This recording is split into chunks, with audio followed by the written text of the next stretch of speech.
Hi guys, for today's video magche-change oil tayo ng Honda Click.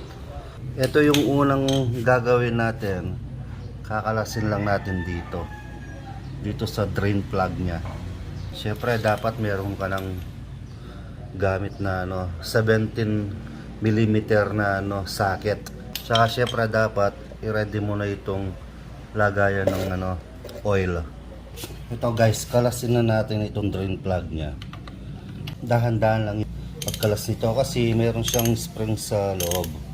Para hindi lumipad yung spring niya, dapat dahan-dahan lang yung pag-ikot dito sa socket natin. Ayan. Ayun. Bali, nakalas ko na.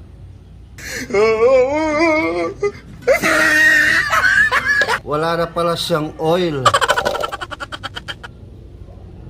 Anong nangyari dito? Wala na siyang oil, walang tumulong oil sa kanya.